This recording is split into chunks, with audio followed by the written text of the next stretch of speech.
ছি, রোহান, ছি। বাবা, মা, ওগো, দেখো, রোহান কি চ্যালেঞ্জ চালিয়েছে। আমি বুঝতে পারি না দিদিমণি, আপনি আমারে ডেকেছেন তাই বললো বৌদিমণিরা, সেজন্যই তো আমি আইলাম। বের হয়ে যাও আমার রুম থেকে। কি হয়েছে সোহেল? তোমরা তো চিল্লাচিল্লি করছো কেন? কি হয়েছে? তোমাদের আদরের রোহান কুকীর্তি চালিয়েছে। কুকীর্তি মানে কি করেছে ও? দেখো, এই! এই! আমার বোনের ইজ্জত দিয়ে খেলা। তোকে এই বাড়িতে ছেলে তোর জব দেওয়া হয়েছিল, আর তুই সেই মেয়ের ইজ্জত হাতে গেলি। বদমাইশ ছেলে কোথাকার। বাবা, মা, আজ তোমাদের জন্য এই দিনটা দেখতে হচ্ছে। রোহান, তুই এই কাজটা করতে পারলি? আমার নিজের ছেলে ভাবতাম রে, নিজের ছেলে। তুই আমার মেয়ের ইজ্জতে হাত দিলি। টাইম কোথাকার।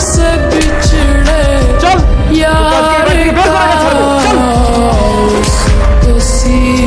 এই নে। বাবু, আমার টাকা চাই না, এই নে টাকা। আর এই বাড়ি থেকে বেরিয়ে যা, তোর মুখ যেন আমি কোনোদিন না দেখতে পাই।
ভালো কথা।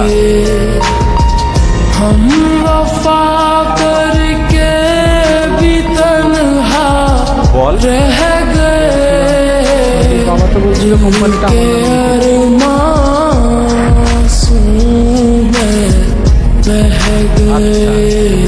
আমি মরে গেলে আমার যত সই সম্পত্তি আছে সবই তো তোদের হবে। দে, পেপারটা দে, আমি সাইন করে দিচ্ছি।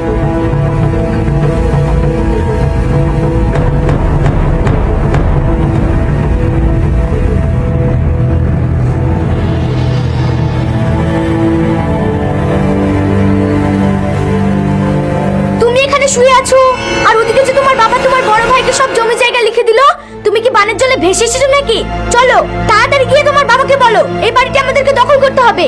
এ কি বলছো তুমি? কই চলো দেখি, আর দলিলটা বের করো।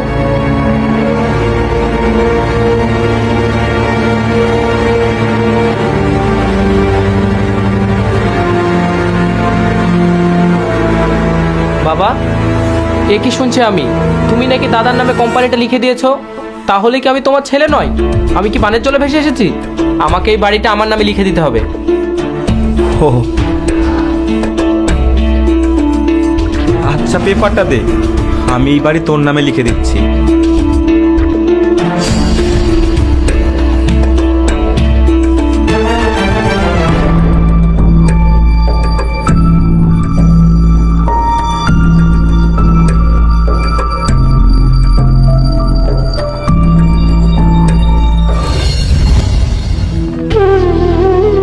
ওগো, তুমি অত ভেঙে পড়ো না।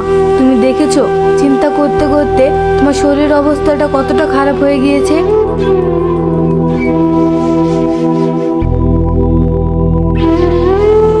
চিন্তা না করার কোনো উপায় আছে গো? আর তাছাড়া ছেলে দুটোর ব্যবহার দিন দিন এত খারাপ হয়ে যাচ্ছে, মেনে নিতে পারছি না। আর মেয়েটা বড় হচ্ছে, ওর বিয়ে দিতে হবে। আর রোহানের জন্য মনটা বড় খারাপ করছে। ওর কোনো কথাই তো আমরা শুনিনি গো।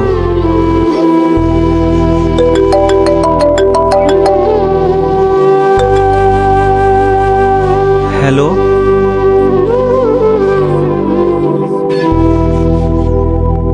আচ্ছা ঠিক আছে, আমি দেখছি। একটা খুশির খবর আছে গো।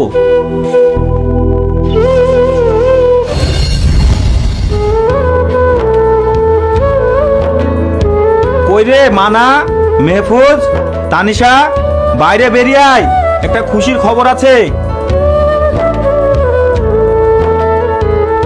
কি হয়েছে বাবা, তুমি এভাবে ডাকছো কেন আমাদেরকে? বলছিলাম তানিশার একটা ভালো বিয়ের সম্বন্ধ এসেছে। তোরা তোর ভাই, বিয়েটা তো দেখেই দিতে হবে দায়িত্ব করে। আমার তো বয়স হয়ে গেছে, আমার মেয়ের বিয়েটা আমি শান্তিতে দেখে যেতে চাই।